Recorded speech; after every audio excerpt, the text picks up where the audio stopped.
മോനെ, നിനക്ക് വേറൊന്നും തോന്നരുത്. സർക്കാർ ജോലിക്കാർക്ക് മാത്രമേ എൻ്റെ മോളെ ഞാൻ കെട്ടിച്ചു കൊടുക്കുകയുള്ളൂ. അച്ഛനില്ലാതെ വളർന്ന കുട്ടിയാ. കഷ്ടപ്പെട്ട അവളെ ഞാൻ വളർത്തി ഇപ്പോൾ നഴ്സിംഗ് പഠിപ്പിക്കുന്നത്. നാട്ടിൽ കൂലിവേല ചെയ്തു നടക്കുന്ന നിനക്ക് ഞാൻ ഇവളെ തരില്ല. ഭാനുമതി മുഖത്തടിച്ച പോലെ പറഞ്ഞപ്പോൾ ഒന്ന് പരിങ്ങിപ്പോയി അനീഷ്. അമ്മേ, ഞാൻ സർക്കാർ ജോലിക്കായി പ്രിപ്പയർ ചെയ്യുന്നുണ്ട്. 1-2 ടെസ്റ്റ് എഴുതിയതിൽ റാങ്ക് ലിസ്റ്റിൽ വരാൻ ചാൻസും ഉണ്ട്. ഉറപ്പായും ജോലി കിട്ടും. പിന്നെ ഇപ്പോൾ ദിവസം 1200 രൂപയോളം എനിക്ക് ശമ്പളം കിട്ടുന്നുണ്ട്. അനുവിനെ പൊന്നുപോലെ നോക്കിക്കോളാം ഞാൻ. അവൻ്റെ അപേക്ഷയുടെ സ്വരം കേട്ടില്ല എന്ന് നടിച്ചു ഭാനുമതി. ഹലോ ഡേ, മതി പ്രസംഗം. നീ പോ, ചുമ്മാ പ്രശ്നത്തിന് നിൽക്കല്ലേ. ഇവളെ എങ്ങനെ ആർക്ക് കെട്ടിച്ചു കൊടുക്കണം എന്ന് ഞങ്ങൾക്കറിയാം. ഞാൻ അവളുടെ ചേച്ചിയുടെ ഭർത്താവാണ്. എനിക്കും ഉത്തരവാദിത്വമുണ്ട്. ചുമ്മാ പ്രശ്നത്തിന് നിൽക്കല്ലേ. അനുശ്രീയുടെ ചേച്ചിയുടെ ഭർത്താവ് രാജീവ് കൂടി ഇടപെട്ടതോടെ പ്രശ്നം അല്പം സീരിയസ് ആയി. ചേട്ടാ, ഞാൻ വഴക്കിന് വന്നതല്ല. നിങ്ങളുടെ അനിയത്തിയെ, ഈ അനുശ്രീയെ എനിക്കിഷ്ടമാണ്. അവൾക്ക് എന്നെയും. അന്തസ്സായി പെണ്ണ് ചോദിക്കാൻ തന്നെ വന്നതാണ്. അനീഷും വിട്ടുകൊടുക്കുവാൻ തയ്യാറല്ലായിരുന്നു. ഒക്കെയും കേട്ട് നിശബ്ദയായി തന്നെ നിന്നു അനുശ്രീ. മോനെ, ജോലി മാത്രമല്ല പ്രശ്നം. മോന് വിഷമം തോന്നരുത്. അമ്മയില്ലാത്ത വീട്ടിലേക്ക് ഇവളെ കെട്ടിച്ചു വിടാൻ ഞങ്ങൾക്ക് താല്പര്യമില്ല. ഭാനുമതി ആ പറഞ്ഞ ന്യായം കേട്ട് അനീഷിൻ്റെ ഉള്ളൊന്ന് നേറി. അമ്മേ, ഇതൊരു കാരണമാണോ? എൻ്റെ അമ്മ മരിച്ചുപോയത് എൻ്റെ കുറ്റം കൊണ്ടല്ലല്ലോ. തട്ടിപ്പറിച്ചു കൊണ്ടുപോയതാണ് ദൈവം. ഇന്നും അതോർക്കുമ്പോൾ മനസ്സിലൊരു ശൂന്യതയാണ്. ദയവ് ചെയ്ത് ആ കാരണത്താൽ ഞങ്ങളെ പിരിക്കാൻ നിൽക്കരുത്. വേദന നിറഞ്ഞ അവൻ്റെ വാക്കുകൾക്കൊന്നും ഭാനുമതിയെയും രാജീവിനെയും അനുനയിപ്പിക്കാൻ കഴിഞ്ഞില്ല. നീ ഒന്ന് പോകുന്നുണ്ടോ? മര്യാദയുടെ സ്വരത്തിൽ പറഞ്ഞു ഞങ്ങൾ. ഇനി പ്രശ്നത്തിന് നിൽക്കരുത്. രാജീവിൻ്റെ ഒച്ചക്കടുത്തതോടെ അനീഷിനും വാശിയായി. ചേട്ടാ, നിങ്ങൾ ചുമ്മാ പേടിപ്പിക്കല്ലേ. ഞങ്ങൾ തമ്മിൽ ഇഷ്ടത്തിലാണ്. ഞാൻ വിളിച്ചാൽ അവൾ ഇറങ്ങി വരും. ആ ഉറപ്പെനിക്കുണ്ട്. എന്നിട്ടും മാന്യമായി വീട്ടിൽ വന്ന് ചോദിച്ചത് എൻ്റെ മര്യാദ. ഇനിയിപ്പോൾ അത് വേണ്ട. അനുശ്രീ, നീ വാ എനിക്കൊപ്പം. പൊന്നുപോലെ നോക്കാം ഞാൻ നിന്നെ. അനീഷ് അനുശ്രീക്ക് നേരെ തിരിഞ്ഞു. അവളാകെ പതറിപ്പോയിരുന്നു. അത് ചേട്ടാ. എന്താ, നമ്മൾ തീരുമാനിച്ചതല്ലേ. വീട്ടുകാർ സമ്മതിച്ചില്ലേൽ നീ ഇറങ്ങി വരും എന്നത്. എന്നിട്ടിപ്പോൾ എന്താണൊരു മടി? അത് ചേട്ടാ, ഇത്ര പെട്ടെന്ന് ഇറങ്ങി വരിക എന്നൊക്കെ പറയുമ്പോൾ ചേട്ടൻ ഇപ്പോൾ പോ, നമുക്ക് പിന്നെ തീരുമാനിക്കാം. അവളുടെ ഈ മാറ്റം അനീഷിനെ വല്ലാതെ അമ്പരിപ്പിച്ചു. പിന്നെ തീരുമാനിക്കാമെന്നോ? എന്താണ് അനു നീ പറയുന്നേ? എന്താ, എനിക്കൊപ്പം വരാൻ തയ്യാറല്ലേ നീ? വല്ലാത്തൊരു കുരുക്കിലായിപ്പോയി അനുശ്രീ അപ്പോൾ. എന്തു പറയണമെന്നറിയാതെ കുഴഞ്ഞു അവൾ. ചേട്ടാ, ഇപ്പോൾ പോ, ഇത് ശരിയാവില്ല. വീണ്ടും വീണ്ടും അവൾ പതറിയപ്പോൾ അനീഷിൻ്റെ ഉള്ളിൽ ഒരു നീറ്റൽ അനുഭവപ്പെട്ടു. ഡാ, നീ ഇങ്ങനെ നിന്ന് വിയർക്കണ്ട. അവൾ വരില്ല. നിൻ്റെ ഒപ്പം വന്ന് ഭാവി തുലയ്ക്കാൻ അവൾ തയ്യാറല്ല. നല്ല ഒന്നാന്തരം സർക്കാർ ജോലിക്കാരൻ്റെ ആലോചന വന്നപ്പോൾ അവൾക്ക് ബോധം വെച്ചു. ആ കേട്ടത് അനീഷിൽ വല്ലാത്തൊരു ഞെട്ടലുളവാക്കി. അനുശ്രീയിൽ അങ്ങനെയൊരു മാറ്റം പ്രതീക്ഷിച്ചതേയില്ല അവൻ. അനു, ഇവരെന്തായി പറയുന്നേ? നീ വരില്ലേ എനിക്കൊപ്പം? ദയനീയമായ ആ ചോദ്യത്തിന് മുന്നിൽ തല കുമ്പിട്ട ശേഷം മുഖം തിരിച്ച് വീടിനുള്ളിലേക്ക് ഓടിയവൾ. അതോടെ അവളുടെ തീരുമാനം എന്തെന്ന് അനീഷിനും വ്യക്തമായി. നടുക്കം വിട്ടകലുമ്പോൾ പിന്നെ അവിടെ നിൽക്കുന്നതിൽ അർത്ഥമില്ല എന്ന് മനസ്സിലാക്കിയ അവൻ പതിയെ തിരികെ നടന്നു. റോഡിൽ വെച്ചിരുന്ന ബൈക്കിലേക്ക് കയറുമ്പോൾ അവൻ്റെ ഉള്ളം നീറുകയായിരുന്നു. അത്രത്തോളം അവൻ സ്നേഹിച്ചിരുന്നു അനുശ്രീയെ. വീട്ടിലെത്തിയിട്ടും പലവട്ടം വിളിച്ചു നോക്കിയെങ്കിലും മറുപടി ഉണ്ടായില്ല. ഒടുവിൽ 2 ദിവസങ്ങൾ കഴിഞ്ഞ് അവൻ്റെ വാട്സാപ്പിൽ അനുശ്രീയുടെ സന്ദേശമെത്തി. ചേട്ടനിനി എന്നെ ഇങ്ങനെ വിളിച്ച് ശല്യം ചെയ്യരുത്. മറക്കണം. നമ്മൾ തമ്മിൽ ഒന്നാകാൻ പറ്റില്ല. കഴിഞ്ഞത് കഴിഞ്ഞു. എൻ്റെ വിവാഹം ഉറപ്പിച്ചു. വരുന്ന ഓഗസ്റ്റ് മാസം 10-നാണ് ഡേറ്റ്. സിറ്റിയിലെ സുരഭി ഹാളിൽ വെച്ചാണ്. ഇനി 2 മാസത്തിലേറെ സമയമുണ്ട്. പ്രശ്നമുണ്ടാക്കില്ല എന്ന് ഉറപ്പുണ്ടേൽ അന്ന് വരണം. നെഞ്ചിൽ തീ കോരിയിട്ട നീറ്റലാണ് അപ്പോൾ അനീഷിന് അനുഭവപ്പെട്ടത്. തിരികെ മെസ്സേജ് അയക്കാൻ നോക്കിയെങ്കിലും നമ്പർ ബ്ലോക്ക് ചെയ്തിരുന്നു. വിളിച്ചപ്പോൾ ആ നമ്പർ നിലവിലില്ല എന്നും മനസ്സിലായി. തന്നെ പൂർണ്ണമായും ഒഴിവാക്കി എന്ന സത്യം ഉൾക്കൊള്ളുവാൻ കഴിയാതെ ഉള്ളു പിടഞ്ഞു അവൻ്റെ. ആ നീറ്റൽ കാണാൻ ആരുമില്ലായിരുന്നു. ദിവസങ്ങളങ്ങനെ ഓരോന്നായി കടന്നുപോയി. അനുശ്രീയുമായുള്ള വേർപാട് അവനെ കൂടുതൽ മാനസിക സംഘർഷങ്ങളിലേക്ക് കൊണ്ടുപോയി. നോക്കൂ അനീഷ്, മദ്യപാനമോ ആത്മഹത്യയോ ഒന്നിനും ഒരു പരിഹാരമല്ല. പോയവർ പോട്ടെ എന്ന് ചിന്തിക്കോ. നിനക്ക് നിൻ്റേതായ ഭാവിയുണ്ട്. നല്ലൊരു ജോലി സമ്പാദിച്ച് അന്തസ്സായി അവരുടെ മുന്നിൽ ജീവിച്ച് കാണിക്കേ. അതിലാണ് നീ വാശി കാണിക്കേണ്ടത്. ഫേസ്ബുക്ക് ഫ്രണ്ട് ചേച്ചിയുടെ സ്ഥാനം അവൻ നൽകിയിട്ടുള്ള ആത്മമിത്രമായ സൈക്യാട്രിസ്റ്റ് നീനയുടെ വാക്കുകളാണ് പിന്നീട് അവന് ആശ്വാസമായത്. ഡാ, നീ ഇങ്ങനെ ഗ്ലൂമിയായി ഇരിക്കല്ലേ അനീഷ്. ഒരു കാര്യം ചെയ്യേ, നീ ദൈവവിശ്വാസിയല്ലേ? അപ്പോൾ ഒരാഴ്ച ചേർത്ത് മുടങ്ങാതെ ക്ഷേത്രത്തിൽ പോയി തൊഴൂ. മനസ്സിലെ വിഷമങ്ങൾ മുഴുവൻ ഭഗവാനോട് പറയൂ. നിന്റെ മനസ്സൊന്ന് തണുക്കട്ടെ. ഉറപ്പായും നിനക്ക് മാറ്റം ഉണ്ടാകും. അനീഷിൻ്റെ അവസ്ഥയിൽ വലിയ മാറ്റമൊന്നും കാണാനില്ല എന്ന് കണ്ടപ്പോഴാണ് നീന അങ്ങനെയൊരു നിർദ്ദേശം മുന്നോട്ട് വെച്ചത്. ദൈവവിശ്വാസിയായതിനാലും നീനയോട് എതിർപ്പ് പറയുവാൻ കഴിയില്ല എന്നതിനാലും ആ നിർദ്ദേശം നിരസിച്ചില്ല അവൻ. പിറ്റേന്ന് രാവിലെ തന്നെ കുളിച്ചൊരുങ്ങി അടുത്തുള്ള മഹാദേവ ക്ഷേത്രത്തിലേക്ക് പോയി. മനസ്സില്ലാ മനസ്സോടെയാണ് പോയതെങ്കിലും ക്ഷേത്ര പരിസരത്തെത്തിയപ്പോൾ തന്നെ ഒരു പോസിറ്റീവ് എനർജി തോന്നി അവന്. അത്യാവശ്യം തിരക്കുണ്ടായിരുന്നു. സ്ഥിരമായി ക്ഷേത്രദർശനം ഇല്ലാത്തതിനാൽ തന്നെ വഴിപാടുകളെപ്പറ്റിയൊന്നും അനീഷിന് വലിയ ബോധ്യമില്ലായിരുന്നു. ക്ഷേത്രത്തിന് മുന്നിലേക്ക് നടന്നപ്പോൾ പല പല കച്ചവടക്കാർ അവനെ വിളിച്ചു തുടങ്ങി. മോനെ, ദേ എണ്ണയും തിരിയും വാങ്ങൂ. ഭഗവാൻ ഏറ്റവും പ്രാധാന്യമുള്ള കൂവളമാല വാങ്ങൂ ചേട്ടാ. ദേ പൂമാല വാങ്ങൂ മോനെ. അങ്ങനെ പല പല കച്ചവടക്കാർ. എന്തേലും ഒന്ന് വാങ്ങണമെന്ന് തോന്നിയെങ്കിലും എന്ത് വാങ്ങും എന്നത് വീണ്ടും സംശയമായി. മഹാദേവന് ഏറ്റവും ഇഷ്ടം കൂവളയില കൊണ്ടുള്ള മാലയാണ്. പണ്ടെന്നോ അച്ചമ്മ പറഞ്ഞ വാക്കുകൾ പെട്ടെന്നാണ് അവൻ്റെ മനസ്സിലേക്ക് ഓടിയെത്തിയത്. അതോടെ കൂവളമാല തന്നെ വാങ്ങാൻ ഉറച്ചു തിരിഞ്ഞു. ചേട്ടാ, ഒരു മാല മതിയോ? മാല വിൽക്കാൻ നിന്ന പെൺകുട്ടിയുടെ ചോദ്യത്തിന് മതി എന്ന് തലയാട്ടി കാശും കൊടുത്ത് മാല വാങ്ങി അവൻ ക്ഷേത്രത്തിനുള്ളിലേക്ക് പോയി. ഭഗവാന്റെ മുന്നിൽ മനസ്സൊരുക്കി പ്രാർത്ഥിച്ചു. ഉള്ളിലെ വേദനകളെല്ലാം തുറന്നു പറഞ്ഞപ്പോൾ വല്ലാത്ത ആശ്വാസം അനുഭവപ്പെട്ടു അനീഷിന്. നീനച്ചേച്ചി പറഞ്ഞു തന്ന വഴി കൊള്ളാം. മനസ്സൊന്ന് തണുത്തു. വല്ലാത്ത സംതൃപ്തിയോടെയാണ് അവൻ ക്ഷേത്രത്തിൽ നിന്നും തിരിച്ചത്. വരും വഴി തന്നെ അവളെ വിളിച്ച് നന്ദി പറയുവാനും മറന്നില്ല അനീഷ്. അന്നത്തെ ആ അനുഭവം മനസ്സിനെ തണുപ്പിച്ചതിനാൽ തന്നെ പിറ്റേന്ന് മുതൽ സ്ഥിരമായി രാവിലെ അവൻ ക്ഷേത്രത്തിലേക്ക് പോയി തുടങ്ങി.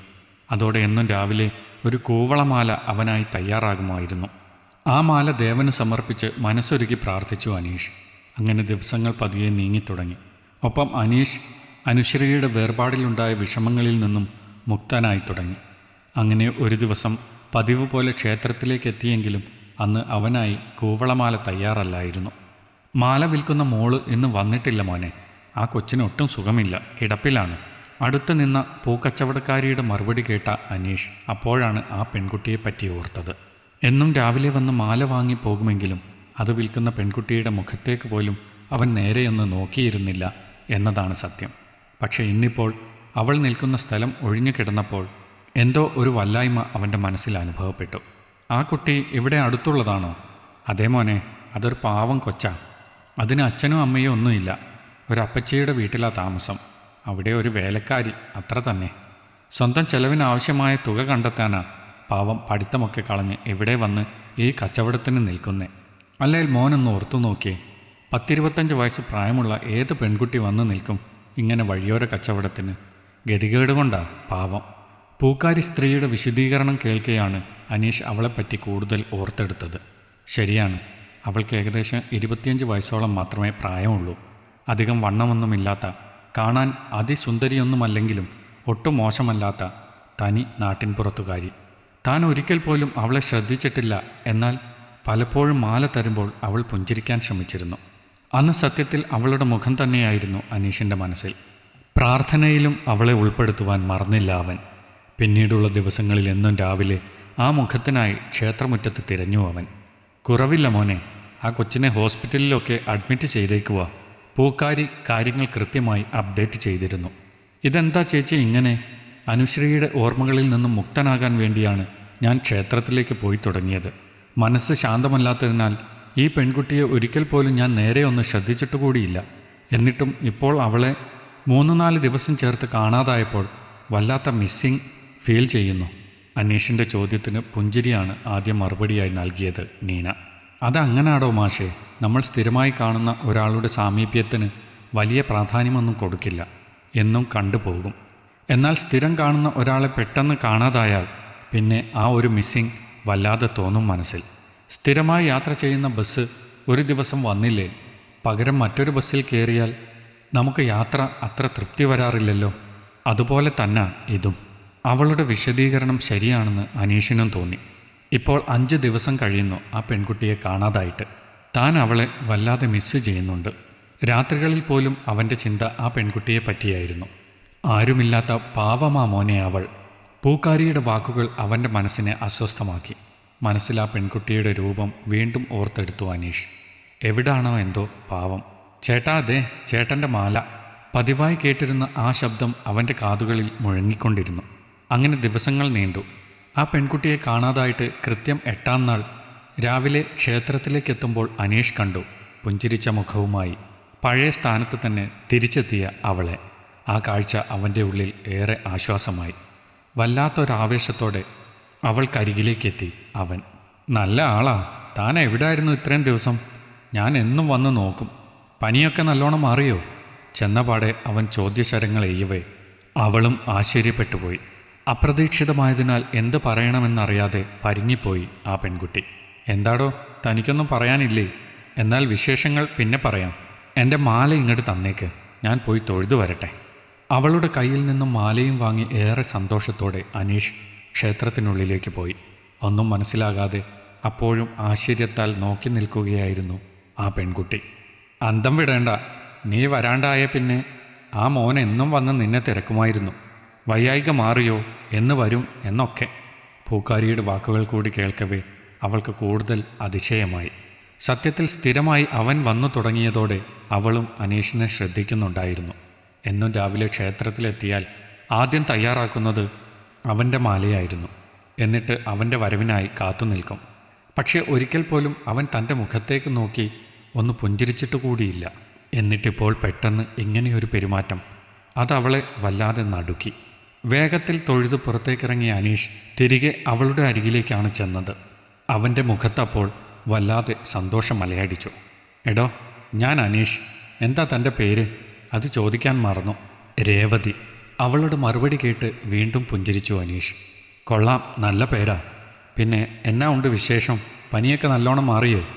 അല്പസമയം ആ കുശലാന്വേഷണം നീണ്ടു. പതിയെ പതിയെ രേവതിയും സംസാരിച്ചു തുടങ്ങി. അവളുടെ ജീവിതത്തിൽ ആദ്യമായിട്ടാകും ഒരാൾ ഇത്രത്തോളം കാണാൻ കാത്തു നിന്നിട്ടുണ്ടാവുക. ഒടുവിൽ യാത്ര പറഞ്ഞ് അനീഷ് പോകുമ്പോൾ രേവതിയുടെ ഉള്ളിലും അവനോടൊരു ചെറിയ ഇഷ്ടം തോന്നാതിരുന്നില്ല. പിന്നീടുള്ള ദിവസങ്ങളിൽ അനീഷ് കുറച്ചുകൂടി നേരത്തെ എത്തിത്തുടങ്ങി. ക്ഷേത്രത്തിനകത്ത് ചിലവഴിക്കുന്നതിനേക്കാൾ കൂടുതൽ സമയം രേവതിക്കൊപ്പം ചിലവഴിച്ചു തുടങ്ങി. മാലക്കച്ചവടം പോലും രണ്ടാളും ഒരുമിച്ചായി. അവളുടെ ഫോൺ നമ്പർ വാങ്ങി. പിന്നെ നേരിട്ട് തന്നെ വിളിച്ചു തുടങ്ങി. അങ്ങനെ ആ ബന്ധം മറ്റൊരു തലത്തിലേക്ക് തിരിഞ്ഞു. അനീഷിൻ്റെ ഉള്ളിൽ രേവതിയുടെ മുഖം ആഴത്തിൽ പതിഞ്ഞു. എടോ, അതിനിടയ്ക്ക് അടുത്ത ആളിനെ കണ്ടെത്തിയോ? നിറപുഞ്ചിരിയോടെയുള്ള നീനയുടെ ചോദ്യത്തിനു മുന്നിൽ തല കുമ്പിട്ടു അനീഷ്. ചേച്ചിയല്ലേ ക്ഷേത്രത്തിൽ പോകാൻ പറഞ്ഞേ? ഇതിപ്പോൾ ഭഗവാൻ തീരുമാനിച്ചതാ. അതല്ലേ അവളെ അവിടെ വെച്ച് കണ്ടതും ഞങ്ങൾ അടുത്തതും. പാവമാ ചേച്ചി, അതിനാരുമില്ല. കെട്ടി പൊന്നുപോലെ നോക്കും ഞാൻ. അവൻ്റെ ഉറച്ച തീരുമാനത്തിന് പൂർണ്ണ പിന്തുണ നൽകി നീനയും. ഒരു ദിവസം രാവിലെ ഇഷ്ടം പറയാൻ ഉറച്ചു തന്നെയാണ് അനീഷ് ക്ഷേത്രത്തിലേക്ക് പോയത്. എനിക്ക് നിന്നെ ഒരുപാട് ഇഷ്ടമാണ്. ഞാൻ കെട്ടിക്കോട്ടെ നിന്നെ. ഒരു കഷ്ടപ്പാടും വരുത്താതെ പൊന്നുപോലെ നോക്കിക്കോളാം. അത് കേട്ടിട്ട് പൊട്ടിക്കരഞ്ഞുപോയി രേവതി. കാരണം ജീവിതത്തിൽ ഇങ്ങനെയൊരു സന്ദർഭം ഒരിക്കലും ഉണ്ടാകില്ല എന്ന് തന്നെയാണ് അവൾ വിശ്വസിച്ചത്. ഒരു കുടുംബജീവിതം അവൾ സ്വപ്നം പോലും കണ്ടിരുന്നില്ല എന്നതാണ് സത്യം. കരച്ചിലിനൊടുവിൽ ചെറുപുഞ്ചിരി ആ ചുണ്ടുകളിൽ വിരിഞ്ഞു. ചെറിയ നാണത്തോടെ അവൾ സമ്മതം മൂളി. അങ്ങനെ അടുത്ത ബന്ധുക്കളുടെ മാത്രം സാന്നിധ്യത്തിൽ അതേ ക്ഷേത്രത്തിൻ്റെ തിരുനടയിൽ വെച്ച് അനീഷ് രേവതിയുടെ കഴുത്തിൽ താലി ചാർത്തി. ഒരുപക്ഷെ ദൈവങ്ങൾ മുൻകൂട്ടി കണ്ടിരുന്ന നിമിഷമാകണമത്. രണ്ടാളും നല്ലോണം അടിച്ചു പൊളിച്ച് ജീവിക്കണം. ആശീർവാദവുമായി നീനയുമുണ്ടായിരുന്നു. പിന്നീടങ്ങോട്ട് സന്തോഷത്തിൻ്റെ മാത്രം നാളുകളായിരുന്നു. പുതിയ പുതിയ സന്തോഷങ്ങൾ അവരുടെ ജീവിതത്തിലേക്ക് കടന്നു വന്നുകൊണ്ടിരുന്നു. അച്ഛനും അനിയത്തിയും അടങ്ങുന്ന അനീഷിൻ്റെ കൊച്ചു കുടുംബം രേവതിക്ക് സ്വർഗമായി. അവരെല്ലാവരും അവളെ സ്നേഹം കൊണ്ട് പൊതിഞ്ഞു. അങ്ങനെ ഒടുവിൽ ആ ദിവസം വന്നെത്തി. അനുശ്രീയുടെ വിവാഹ ദിവസം. കൃത്യമായി ആ ദിനം ഓർത്തുവെച്ചിരുന്നു അനീഷ്. മണ്ഡപത്തിൽ താലികെട്ട് കഴിഞ്ഞ് ഫോട്ടോഷൂട്ടിൻ്റെ തിരക്കിലായിരുന്നു അനുശ്രീയും പ്രതിശ്രുത വരൻ പ്രശാന്തും. ആ സമയമാണ് അനീഷും രേവതിയും അവിടേക്ക് കടന്നു ചെന്നത്. അവരെ കാണുമ്പോൾ അനുശ്രീയും ഭാനുമതിയും രാജീവുമെല്ലാം ഒരുപോലെ നോക്കി നിന്നു. ഏവരുടെയും നോട്ടം രേവതിയിലായിരുന്നു. പരുങ്ങൽ മറച്ചു പിടിച്ച് മുഖത്ത് പുഞ്ചിരി വരുത്തിയാണ് അനുശ്രീ അവരെ സ്വീകരിച്ചത്. വരൂ ഏട്ടാ, ഇത് അനീഷ്, എൻ്റെ ഫ്രണ്ടാണ്. കൂടെയുള്ളത്. ഒരു നിമിഷം അവൾ സംശയത്തോടെ അനീഷിൻ്റെ മുഖത്തേക്ക് നോക്കി. വൈഫാണ് രേവതി. എല്ലാം പെട്ടെന്നായിരുന്നു, ആരെയും അറിയിക്കാൻ പറ്റിയില്ല. ആ മറുപടി അനുശ്രീക്കൊരു നടുക്കമായിരുന്നു. ഒരു നിരാശാ കാമുകൻ്റെ കോലം പ്രതീക്ഷിച്ചാണ് അവൾ നിന്നിരുന്നത്. ഇത് വലിയ ഞെട്ടലായി. അനുശ്രീ പെട്ടെന്ന് മൗനമാകവേ പ്രശാന്ത് സംസാരിച്ചു തുടങ്ങി. ഹായ് അനീഷ്, ഞാൻ പ്രശാന്ത്. ഇവിടെ വില്ലേജ് ഓഫീസിൽ ക്ലർക്കാണ്. താൻ എന്ത് ചെയ്യുന്നു? ഞാനിപ്പോഴൊന്നും ചെയ്യുന്നില്ല. പക്ഷേ അടുത്ത ആഴ്ച മുതൽ ട്രെയിനിങ്ങിന് ജോയിൻ ചെയ്യണം. ഞാൻ SI ടെസ്റ്റ് എഴുതിയിരുന്നു. അതിൽ സെലക്ഷൻ കിട്ടിയിട്ടുണ്ട്. ആ മറുപടിയോടെ അനുശ്രീയുടെ പതനം പൂർണ്ണമായി. അവളുടെ മിഴികൾ തുറിച്ചുപോയി. ഓ, കൺഗ്രാറ്റ്സ്. അപ്പോൾ ഒരു വരുംകാല SI ഉണ്ട് ഞങ്ങൾക്ക് സുഹൃത്തായി അല്ലേ? പ്രശാന്ത് പുഞ്ചിരിയോടെ അനീഷിന് ഷെയ്ക്കാൻ നൽകവേ വിളറി വെളുത്തു നിന്നുപോയി അനുശ്രീ. വരൂ, നമുക്കൊരു ഫോട്ടോ എടുക്കാം. അവരെ സ്നേഹത്തോടെ ക്ഷണിച്ചു പ്രശാന്ത്. ഫോട്ടോയിലാകെ വിമ്മിഷ്ടപ്പെട്ട് മുഖത്തേക്കൊരു ചിരി വരുത്തിയാണ് അനുശ്രീ നിന്നിരുന്നത്. ആ പെൺകൊച്ച് നമ്മുടെ അനുവിനേക്കാൾ സുന്ദരിയാണല്ലോ രാജീവേ. മാത്രമല്ല അവനിപ്പോൾ ജോലിയുമായി, അതും SI ആയിട്ട്. അല്പം നിരാശ നിറഞ്ഞിരുന്നു ഭാനുമതിയുടെ വാക്കുകളിൽ. രാജീവാകട്ടെ മറുപടിയൊന്നും പറയാതെ നിന്നു. അപ്പോൾ ശരി, ഞങ്ങൾ ഇറങ്ങുക, വീണ്ടും കാണാം. അനീഷ് യാത്ര പറയുമ്പോൾ അനുശ്രീ മാത്രമല്ല ഭാനുമതിയും രാജീവുമെല്ലാം നടുക്കത്തിലായിരുന്നു. അവൻ ഇത്തരമൊരു സൗഭാഗ്യം വന്നു ചേരുമെന്ന് സ്വപ്നത്തിൽ പോലും അവർ കരുതിയില്ല. അനീഷിനെ വീട്ടിൽ നിന്നും അപമാനിച്ചയച്ച ആ നിമിഷത്തെ അറിയാതെ ശപിച്ചുപോയി അവർ. മണ്ഡപത്തിന് പുറത്തേക്കിറങ്ങിയിട്ട് രേവതിയെ അവിടെ നിർത്തി പതിയെ രാജീവിനരികിലേക്ക് ചെന്നു അനീഷ്. അതേ ചേട്ടാ, അന്ന് ഞാൻ വീട്ടിൽ വന്നപ്പോൾ നിങ്ങൾ എന്നെ വല്ലാതെ അപമാനിച്ചിറക്കി വിട്ടു. അന്നൊന്നും മിണ്ടാതെ തിരികെ പോയത് മനസ്സിൽ അത്രത്തോളം വിഷമം ഉണ്ടായിരുന്നതുകൊണ്ട് മാത്രമാണ്. അനുവും ഞാനും പ്രേമിച്ചിരുന്നവരാണ്. ആ സമയം ഞങ്ങൾ എന്തൊക്കെ ചെയ്തിട്ടുണ്ടാകുമെന്ന് ഊഹിച്ചുകൂടെ നിങ്ങൾക്ക്? വേണമെങ്കിൽ ഈസിയായി ഈ കല്യാണം മുടക്കി പ്രതികാരം ചെയ്യാമായിരുന്നു എനിക്ക്. കാരണം ഞാൻ ഉപ്പ് നോക്കിയതിനെയാണ് ആ പാവപ്പെട്ടവൻ താലി കെട്ടി കൂടെ നിർത്തിയേക്കുന്നത്. ബട്ട് അത്രയ്ക്ക് ചെറ്റത്തരം കാട്ടില്ല ഞാൻ. അപ്പോൾ പോട്ടെ, ബൈ. അത്രയും പറഞ്ഞുകൊണ്ടവൻ തിരികെ നടക്കുമ്പോൾ മറുപടിയില്ലാതെ നിന്നുപോയി രാജീവ്. രേവതിയുടെ ചുമലിൽ കൈയിട്ട് പുറത്തേക്ക് നടക്കുമ്പോൾ അനീഷിൻ്റെ മുഖത്ത് ഒരു വിജയിയുടെ ഭാവമായിരുന്നു. നീന മുൻപ് പറഞ്ഞ പോലെ ഒരു ജോലി സമ്പാദിച്ച് നല്ലൊരു പെൺകുട്ടിയെയും വിവാഹം ചെയ്ത് അന്തസ്സായി അനുശ്രീയുടെ മുന്നിലേക്ക് ചെന്ന സന്തോഷം. ചേട്ടൻ പൊളിച്ചോ കേട്ടോ. പുറത്തേക്കിറങ്ങുമ്പോൾ ഒന്ന് പ്രശംസിക്കാൻ മറന്നില്ല രേവതി. അത് കേട്ട് അവളെ ചേർത്ത് പിടിച്ച് ബൈക്കിനരികിലേക്ക് നടന്നു അനീഷ്. ചേട്ടൻ ഇനിയല്ലേ മോളെ ഒരു പൊളി പൊളിക്കാൻ പോണത്. ഈ കഥ നിങ്ങൾക്കിഷ്ടമായെങ്കിൽ ലൈക്ക് ചെയ്യൂ. നിങ്ങളുടെ അഭിപ്രായങ്ങൾ കമൻ്റായി രേഖപ്പെടുത്തൂ. കൂടുതൽ കഥകൾ കേൾക്കാൻ ഈ ചാനൽ സബ്സ്ക്രൈബ് ചെയ്യൂ.